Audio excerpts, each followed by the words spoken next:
Thank you so much, Deepak.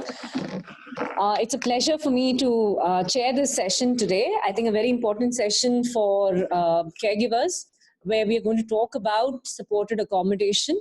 And I personally, as a mental health professional, believe that the topic of supported accommodation needs to be initiated right from the start of when treatment or when management, psychosocial management has been initiated.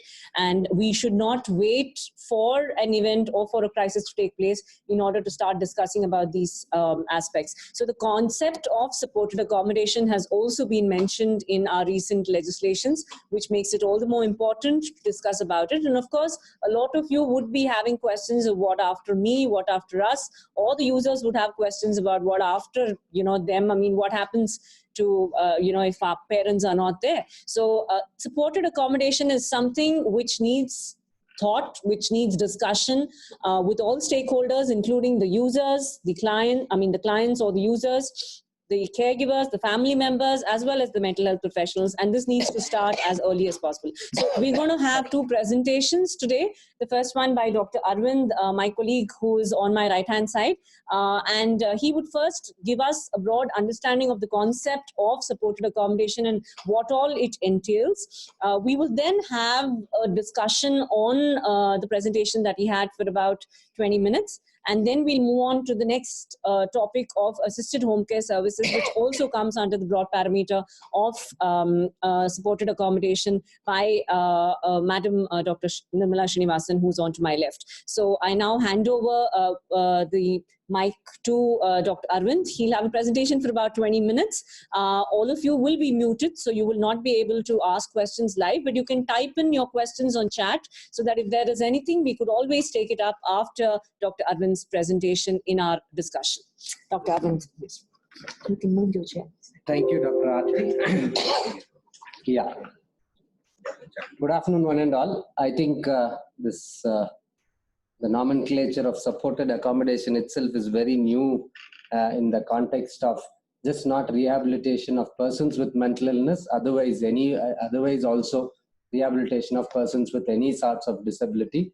So I think this is the right time, as Dr. Aarti was saying, this is the right time to even discuss about this particular concept, its pros and cons, and what best can be done in our present scenario.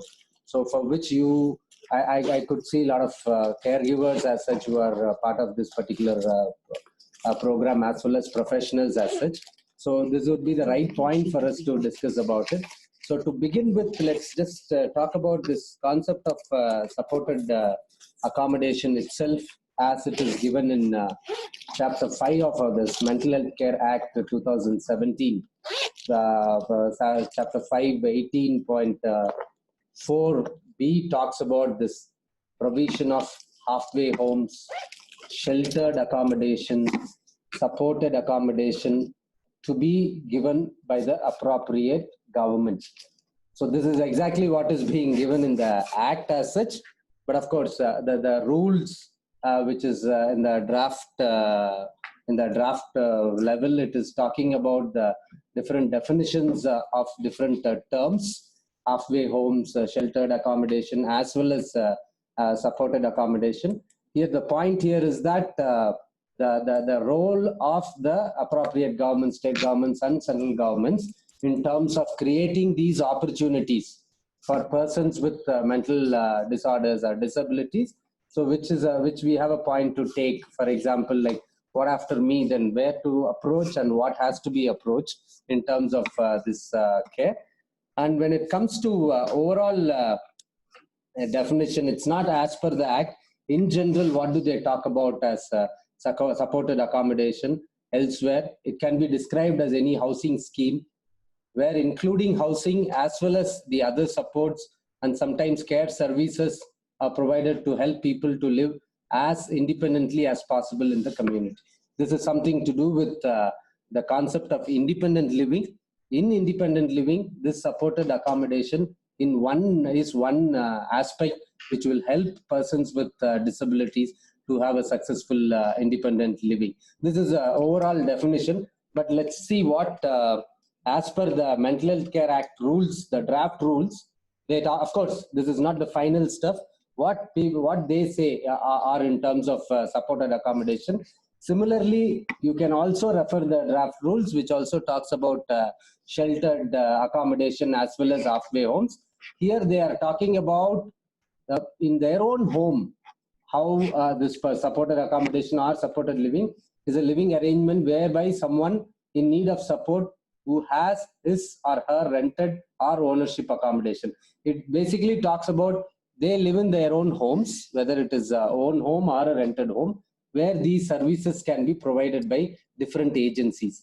Support and help is provided to individuals in need at their doorstep. This is basically to reduce the number of hospitalizations, so that again will help them to lead a normal life as such. While persons with mental illness, when they are living their own homes without any caregiving support, they shall have access to the structured assisted services. But let me tell you, but this is again still on the papers. That's what I think, Madam. Exactly, that's what. But let us at least know where we are supposed to go, so that we will find the right direction to reach that particular place. Because unless we know this, we don't even know where exactly and what exactly we are supposed to do. So this is what it talks about. And also it talks about support staff. Support staff, as it includes all types of mental health professionals, which include psychiatric social workers, clinical psychologists, psychiatrists, as well as other support staff. They will visit the supported residents to check on the well-being of the persons with mental illness, help them to maintain their independence. Support services shall include daily living activities, including but not limited to money management, which also says that they should be given opportunity to work elsewhere, which is again called as supported employment, which again brings in this concept of supported employment, wherein the fact is that all these aspects of rehabilitation is of, it's not, it's basically in a very infancy stage now. In fact, unless we talk about it and work on it, it will still remain on the same level. And of course, assistance with medical appointments as well as leisure activities. For example, of course, though we don't have this kind of supported accommodation as such, we have something called as well-being volunteers program. Through that, we help. Of course, they are not actual professionals. They visit some. I can see one of the volunteers sitting along with me as well. So if not he, other volunteers, they visit some of these persons with mental illness. If not regularly, at least on need base. So though the persons change, the support staffs are supposed to do these things, so that gives a kind of hope not only for the patient as well as for the family members. They can just, in fact, in some of the instances, they have just taken them out for a cup of coffee. They have some time to discuss about it. So we need to see how much we can make it as a regular work as part of supported accommodation as such. And also, it's a very important thing, supported accommodation shall be linked to a control center, of course, which is not yet been formed, where we have a kind of control room. Whenever, as we have other emergency numbers, like for ambulance 108 and for other things, we can also have something like this where they can always call and then try to find out what best can be done during that situation as such. So when we talk about ideal supported accommodation as such, this is what the Act and the rule says. But obviously, things have not yet come into action as per the law and the rule. But in these terms, some of the things which are actually already going on, which some of you must be aware of, and some of you also may not even accept this as a supported accommodation as such. But if this is not supported accommodation is not there in that place, currently what is available. So at least you would be knowing about, some of you would be knowing about it.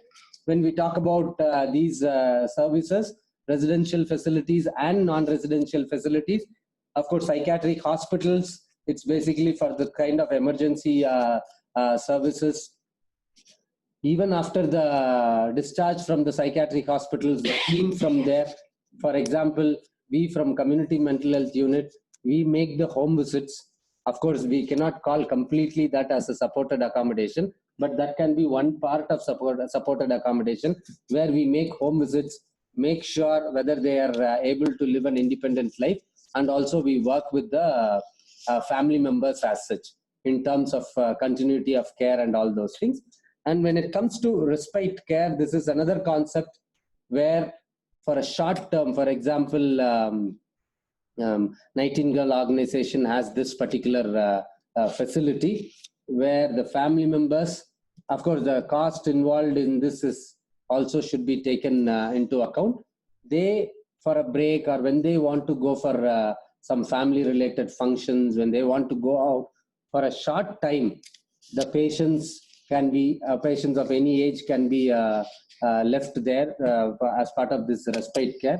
This also helps the family members to have a normal routine, and also it helps the family members to provide a long-term care. Of course, the point here is what after me. But again, even while providing care, how functional we can be as a family member so that we can plan in a better manner about what after me issues as such. Because most of the time, the caring itself brings in lots of frustration and distress. And that frustration and distress is also partly because of lack of services which will help them to take care of their family member. So this is one service which we can talk about. And then there are certain halfway homes concept where when the person is ready for the discharge, and in order to facilitate the reintegration, of course, in our setting, in our we have something called as community mental health center. In that community mental health center, we have started something called as residential services. We cannot call really as a halfway home, because if you see the duration as such, it takes more than 6 to 7 months.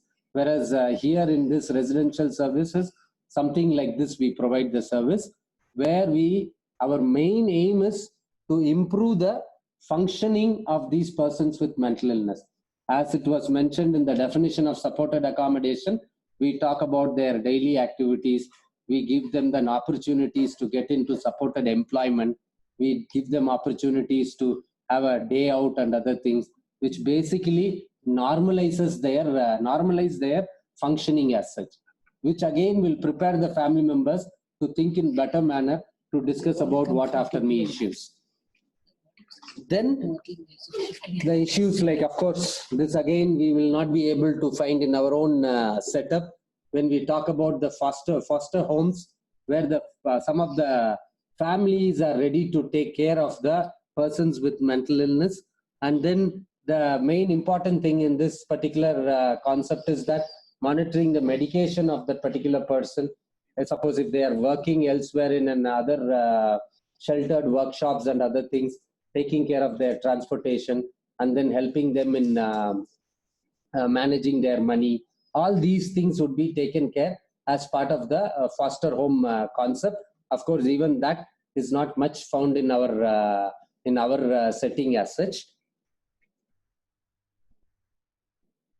When it comes to group homes, when we talk about group homes, we have some facilities, something like therapeutic community homes, residents supervised by the staff members who assist residents in completing courses essential for their independent living. This is just little lesser than the therapeutic community as such, where in therapeutic community, where the patients take decisions for themselves, and at the same time, they also get into these kind of independent living activities. And there you can even see staff members living along with the persons with mental illness or persons with disability. This again, to some extent, helps the persons to have a independent living as well as to improve the functioning of the persons. When it comes to long-term facilities, when we talk about long-term facilities, we have some facilities, something called as Nirashitra Parigara Kendra in Bangalore. Of course, it is not really meant for persons with mental illness or disability alone. In colloquially, we call it as Beggars Colony. When we call Beggars Colony, as per the Beggary Act, begging is a crime. So because of that reason, they have brought in these destitute homes, where also the study says that majority of the persons who are homeless, who are found on the streets, are having the diagnosis of mental illness, and then a person with mental illness who are not provided proper care are also prone to become homeless, mentally ill. For these reasons, you can find larger number of people getting into these kind of facilities. Of course, the facilities, if you see, I would not say it is of a very poor standard, but it is okay for reasons of the given space. Only the problem is that the availability of the resources in terms of the treating team. For example, since NIMHANS was here, we were visiting that places periodically, once in a month, so that we were able to have a long-term follow-up of these persons. We had even gone to an extent of repatriating them with their family members, not just in Bangalore, in different parts of the country. But for which, again, we need an intense sort of workforce to get into other things. Otherwise, things were like they would be just discharged from that place after some time, and again they get into a homeless mentally ill. They become a homeless mentally ill. We have seen people coming twice or thrice to the same facility with the same tag. So these are some of the disadvantages if we do not have proper resources as such. Even in a facilities there. And then when it comes to non-residential facilities, something like we have this psychiatric rehabilitation services at NIMHANS, and of course in a place called Malleshwaram in Bangalore, they run a facility where it's basically a daycare facility. All these things would all help the persons with mental illness to improve their functioning. The connection between functioning and what after me is that unless a person is functional, even though if you have a setup, they would not be able to fit into that setup. So this is basically in the process of rehabilitation, in the process of recovery. These are the strategies which might help the persons with mental illness as well as the family members as such. And of course, when we talk about sheltered workshops, it again depends on the organizations which is taking care of the this particular concept. NGOs are, in fact, as part of the National Mental Health Program also, there are facilities for the NGOs who are already working in this field to get funds from the government to start up such activities, in which the patients, that the clients can be part of it, which will help them to improve their particular skills in a particular area, based on which they can have their own employment and then they can have their own living as such. And last, the vocational rehabilitation centers. Vocational rehabilitation centers, it's made up of a series of services that are designed to facilitate their entrance into a return to work. Basically, when we talk about vocational rehabilitation centers, it can be that in-house like what we have, as well as I was telling you about the supported employment also. With the help of the treating team, we can find some employment in the open market, where the treating team would be assisting them to function at the optimum level.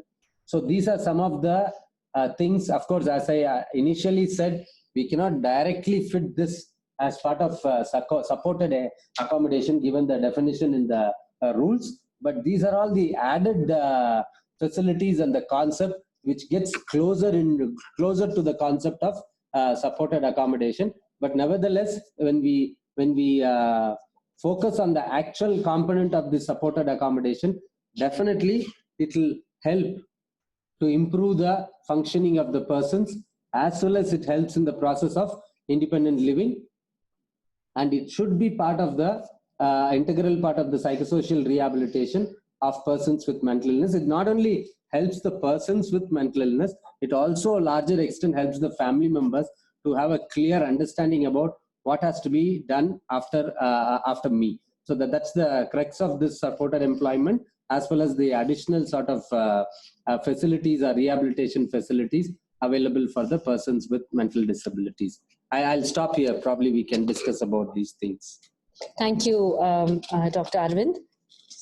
Yeah, please. You can come over. Yeah.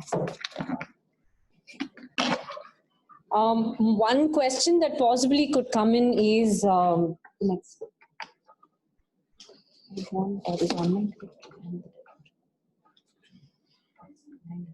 And this one.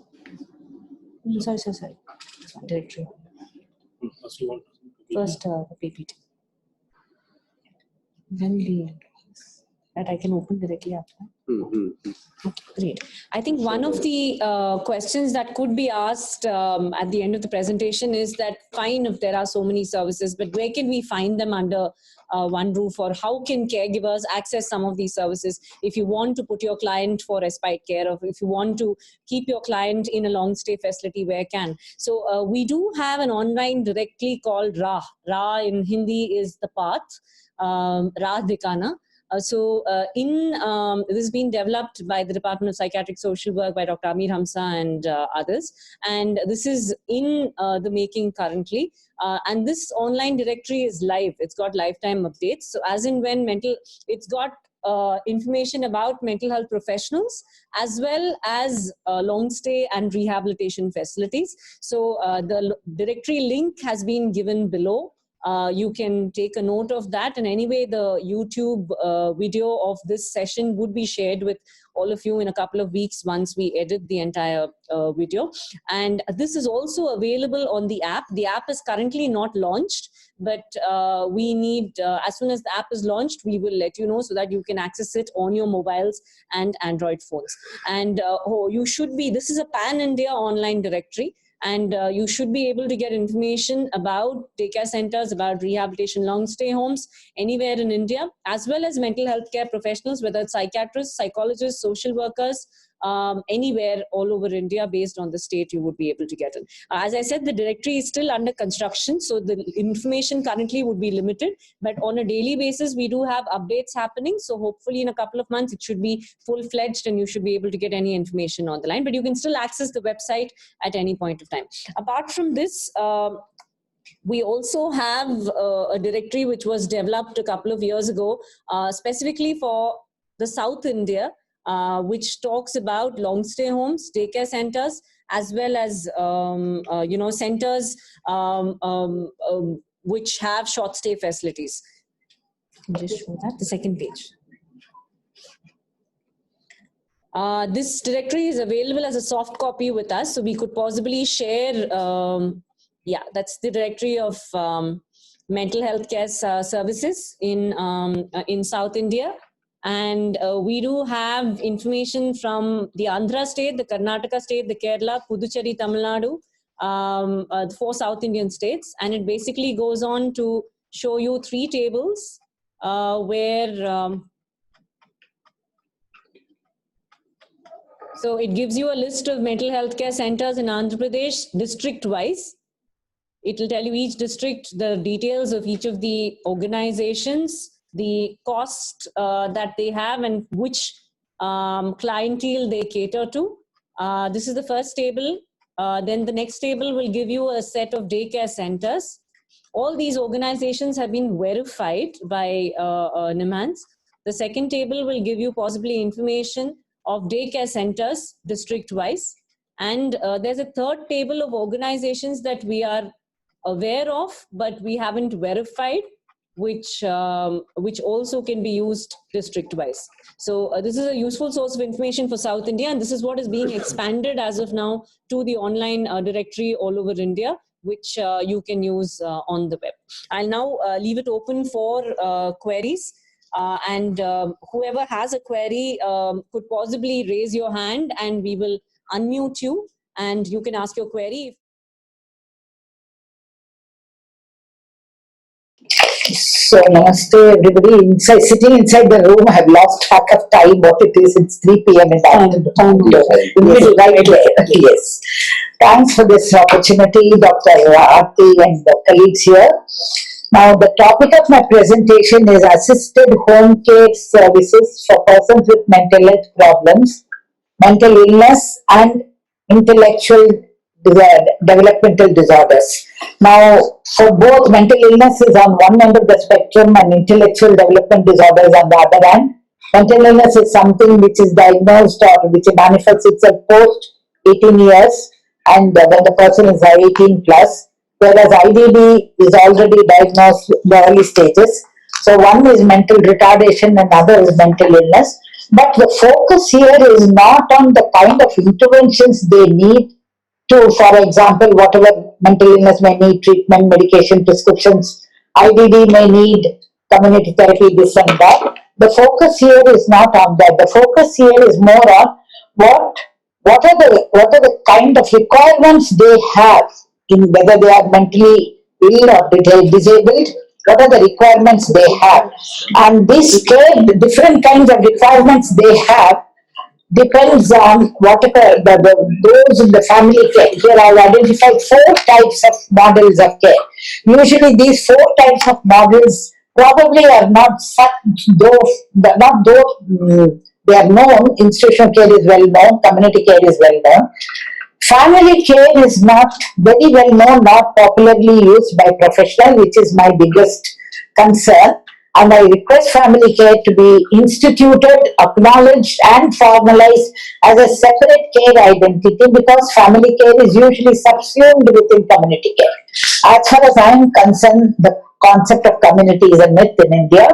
We have to identify family care, and I am focused on assisted home care for those persons, that is 65% to 70% disabled persons living in India in family care, whether they are mental illness or whether it is IDD. I have left out street care, that's not our concern. Institutional care, community care and street care are left out. I'm not going into details on the constraint of time. I'm going to now focus on family care only. Now, those living in family care, what exactly family care means? That is, family provides care. Family as a caregiver. What are the needs of those in family care? Across all disability, mental disabilities, be it MI or be it IDD. The family care, there are people in the family. These are the clients, disabled persons living in family. The family has experiences collectively as a family. It doesn't say that you are a primary caregiver or secondary. In family, we all live as mothers, fathers, or brothers and sisters. So all these people collectively, somebody or the other looks after these needs. Now, what are these needs that we look after? Treatment needs, rehabilitation needs, emotional needs including coping skills, social needs, financial needs for the present and future, informational educational needs, which have of late assumed a lot of importance, especially after the disabilities legislations has been passed. Families are more sensitive and more keen to know about these, the non-medical aspects, like the disability rehabilitation aspects. Information needs also includes information about the illness as such, illness or disability, developmental disorder, whatever you call it. Then we also have needs about legal awareness on rights, entitlements, benefits of the state and central governments. These entire range of needs which are taken care of by families who are providing care under the family care model. And this is the reality of 65% to 75% of 70% of disabled person in India, especially those with mental illness. Official statistics by Government of India released in 2016 shows 65% to 70% of persons with mental illness live in their families. And those families provide the range of needs: treatment needs, rehab needs, emotional needs, social needs, financial needs, informational educational needs, legal awareness on rights, entitlements, benefits in the state and central governments. So as caregivers, it's an entire range of responsibilities. Only thing is, it may vary from one disabled person to another person, one family to another family, but we are not looking at those individual things, we are looking across everything. Now, what happens when families are not able to fulfill their needs? We heard some of the caregivers earlier in Dr. Arvind's session coming out with questions about the requirement, unmet needs. Where do I send my 27-year-old daughter? I don't think anybody has answered in Government of India or elsewhere. Even the NGOs don't have an answer for it as of today, but that doesn't mean they won't have an answer for it in future. And that is where assisted home care comes, but that, let me get on to that later. But there are, for example, I know of a family where the person, it's a very familiar thing that happens. My people with mental illness need medication on a regular basis. Medication is part of the treatment needs, but they have problems in many families. The patients are not able to, for various reasons, I'm not going into the causes. There is no drug medication compliance. When there is no medication compliance continuously over a period of time, the patient becomes disturbed and finally probably it can culminate into an emergency or a crisis. So this treatment needs is not met with, there is nobody to come home. Doctor, but usually you call the psychiatrist says bring the patient to the hospital. I don't say the psychiatrist should come home, but this is the experience of most family members or all family members. So the patient doesn't take medicine, family members goes, get the medication and it is given as on the slide without the patient knowing, either in mutton curry or in sambar at all, the medication is given. This is a very familiar thing.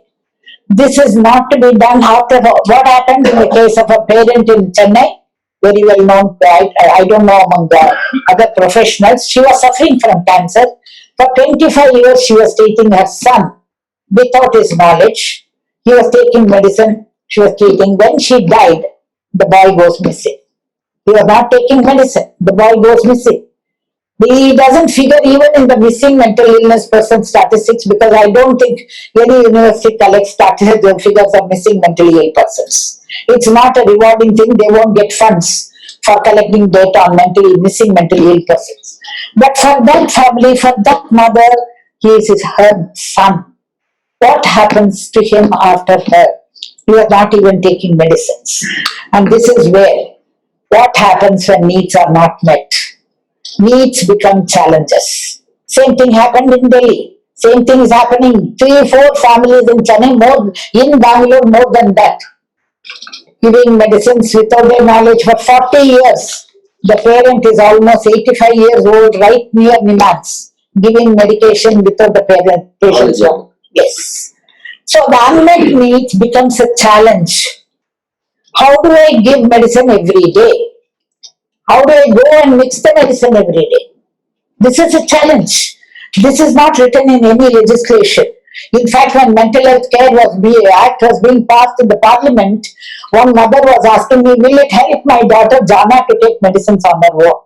I had no answer for that. Unmet needs become challenges for the families. When the challenges get too much, on a daily basis, the challenges becomes burden of care.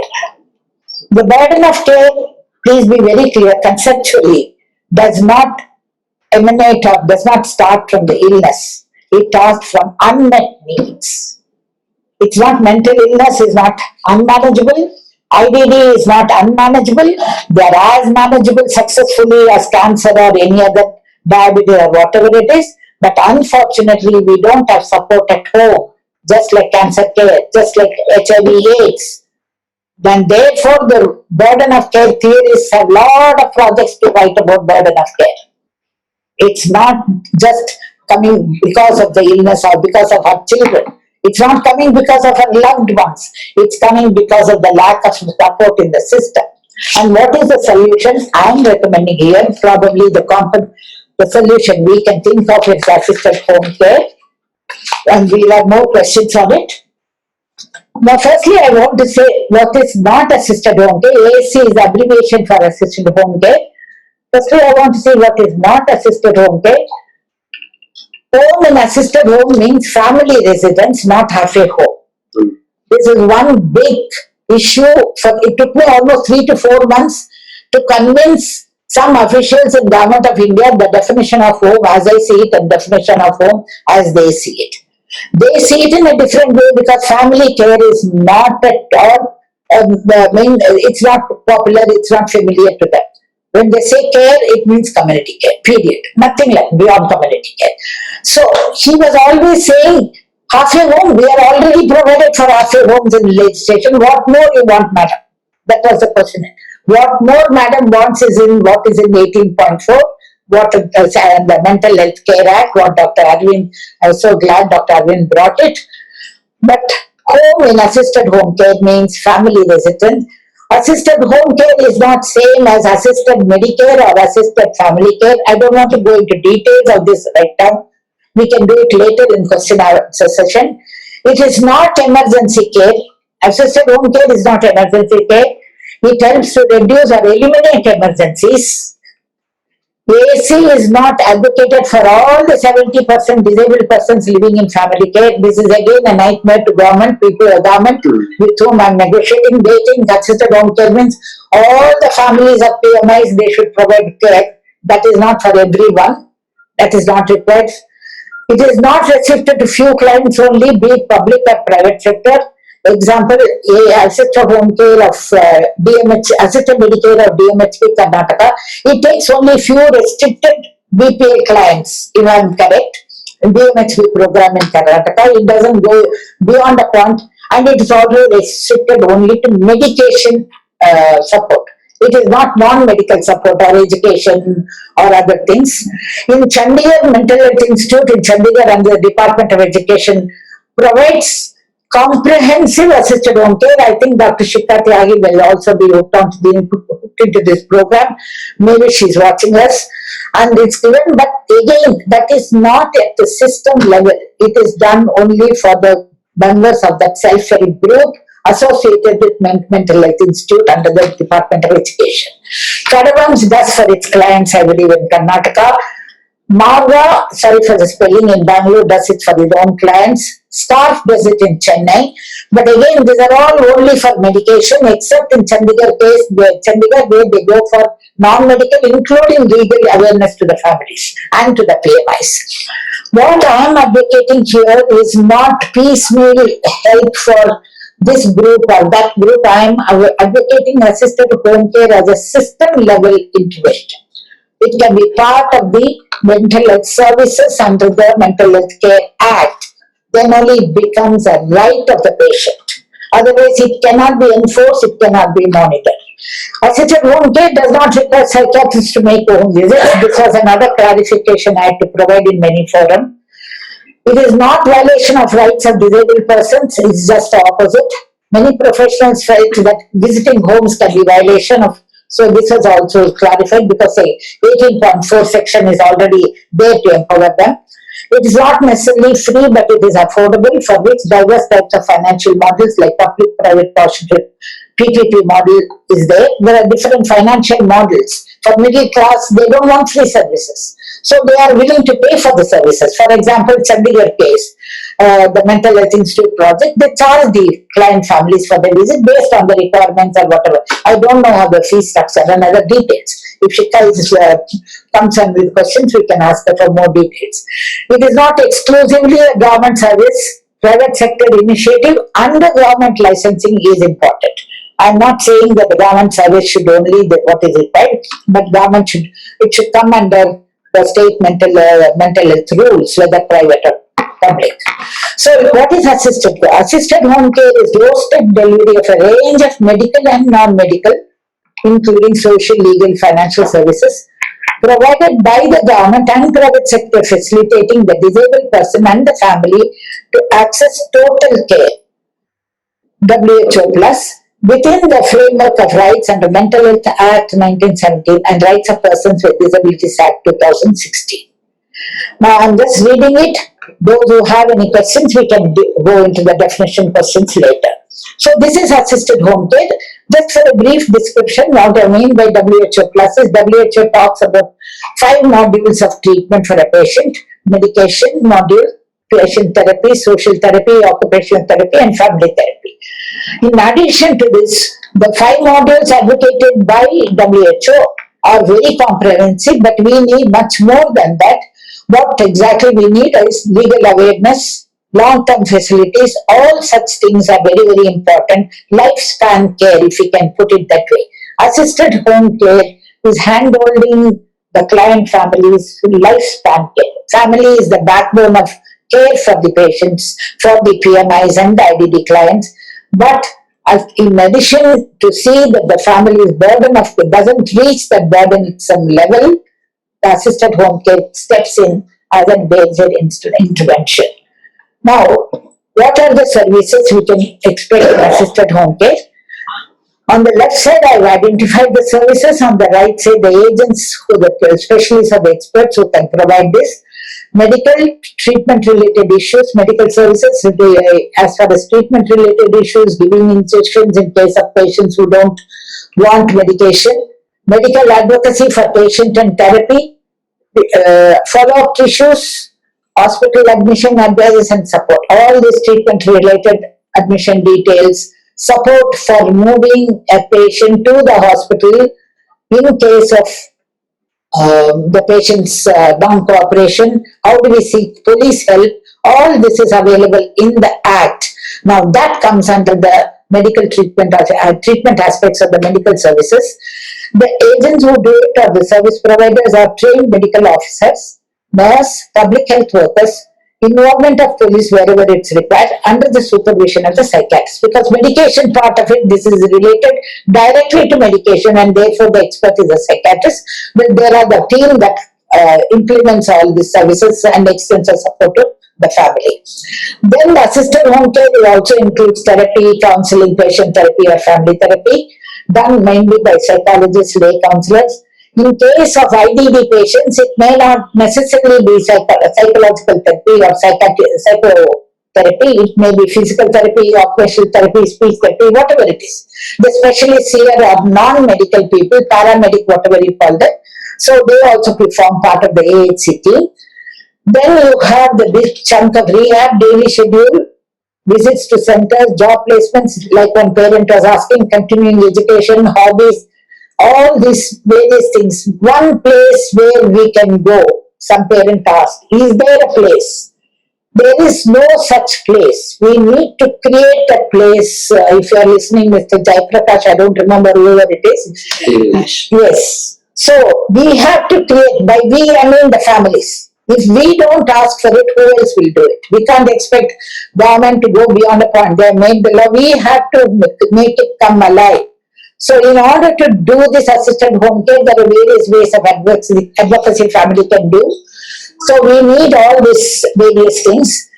Then the rehab team also gives legal literacy, legal aid services in association with lawyers and others, care of elderly caregivers, care of OPMI in supported accommodation.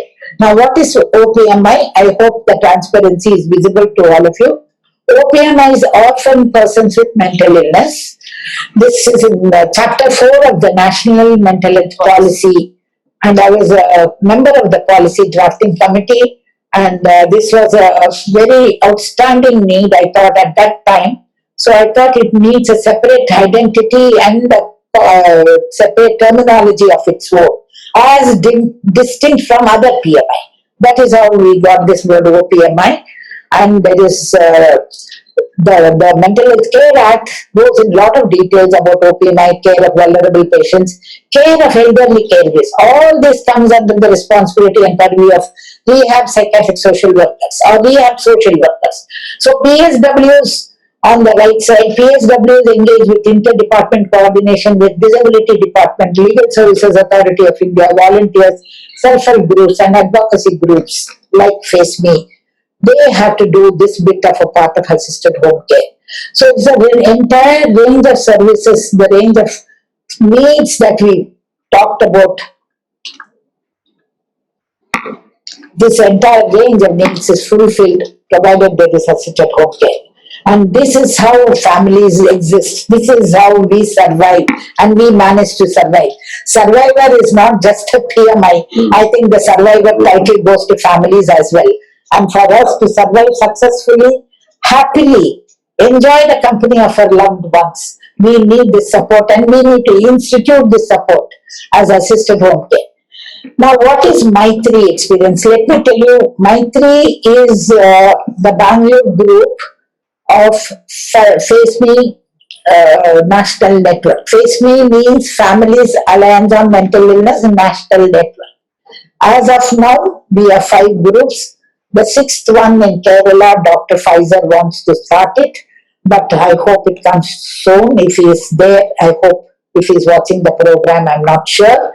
The group in Delhi is known as Shakti Delhi. Group in Delhi is known as Shanti Delhi. Shakti is in Kolkata, and Sati is in Vadodara, Tripti is in Lucknow, Bangalore is Maitri. Of all the 5 groups, Maitri is more active, probably because Nirmala Srinivasan doesn't spare them.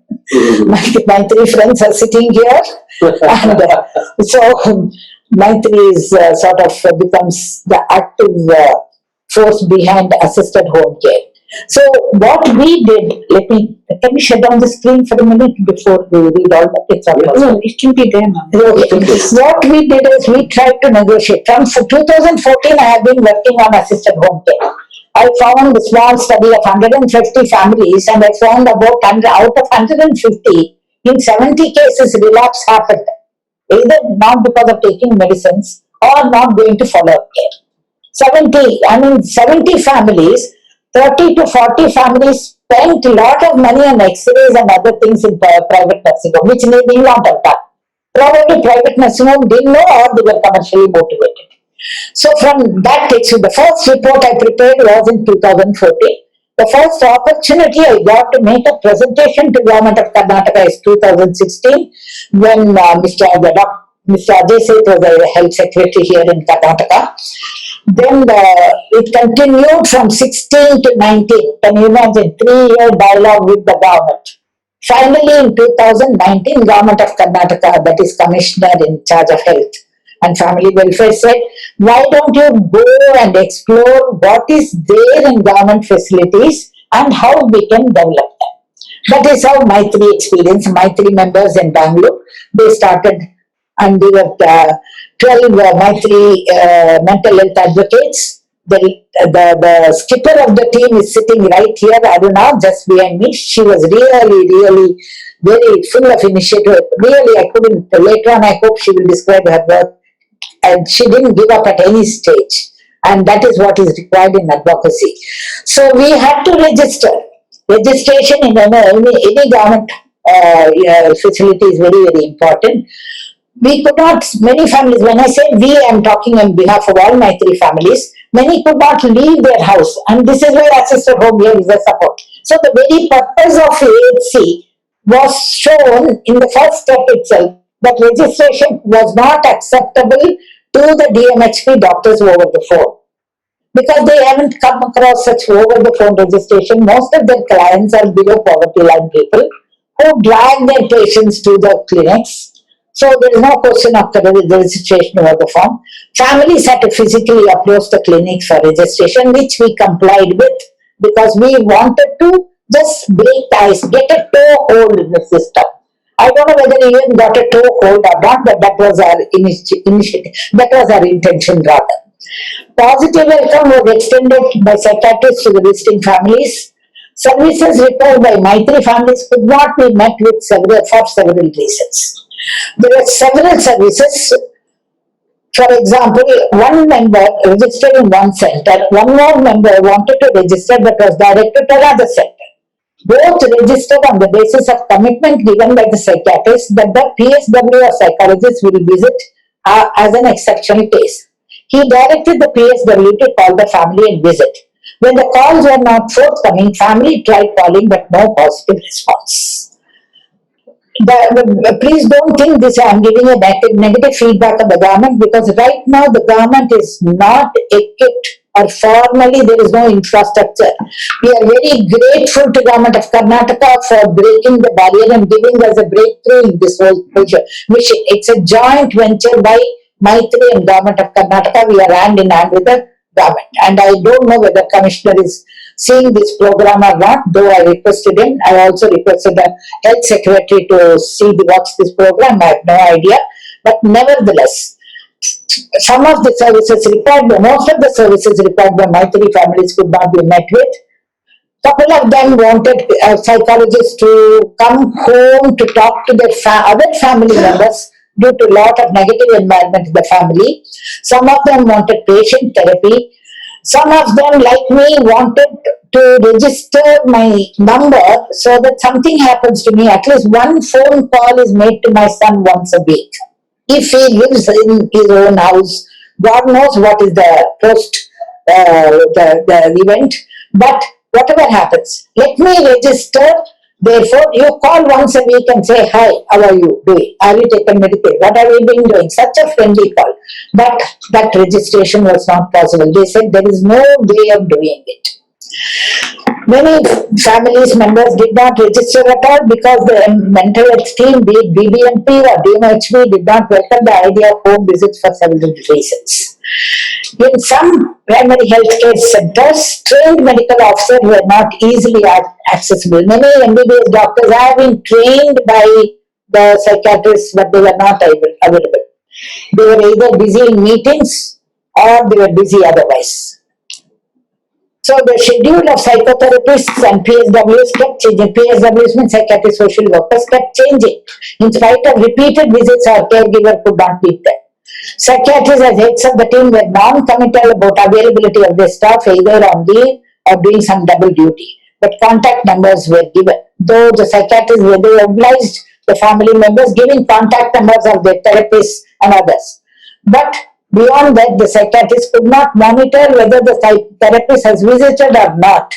And when some of our members called this therapist, they said, no, I'm sorry, we are not meant for home visits. Some of them said, yes, we can come over, but we have to get permission from the government. They rightly so. I'm not saying that they were not prepared for it, but this is exactly what we are supposed to unearth. The level of preparedness of the DMHP teams for assisted home care, and that I think we have done successfully. Meetings during OPD hour shortage or sharing of staff and going on leave on short notice were issues that discourage our families to pursue again and again. Most Maithilians are full-time job holders. Only Saturdays are available for their advocacy work, including assisted home care. However, since clinics were closed on Saturdays, many could not participate. Language was yet another problem for the migrant members in our group. As you all know, Bangalore being a cosmopolitan urban metro, we have more non-Kannadigas in Maithili than Kannadigas. Many of them say, ma'am, if you go, they don't understand what do we do. They need it. Right now, there is a dire need for a mother and daughter in Maithili. Both are not well. Daughter is sent home back. She is herself a qualified medic. Mother is also under treatment. She is not able to, she is not from Bangalore. She tried talking, it didn't work out. Language was a very big barrier, and I think people in Nimans know it very well because I think they have achieved a lot on that front, trying to reach out to the language familiar to the client. Stigma of visits, stop visits to DMHP. This I take the full ownership on. Many families in Maithili said, no, I don't want to be seen there. I don't want to go to DMHP. I go to my private clinic in the evenings, I finish off at home. I cannot be seen in public. So these are some of the things. Summing up, it is a path-breaking experience for Maithili. Members don't want free service. They are willing to pay for services, but make it affordable. This is what the middle class wants, affordable services. Present OPD clinics need to be streamlined better with full staff strength. They did not find crowded OPDs anyway. In other words, OPDs were not crowded. There are not too many spilling over in, like we see in Nimans OPD, in your psychiatry department. They were not, but it was not, I don't know, in what sense are the existing facilities underutilized? Can we expand, or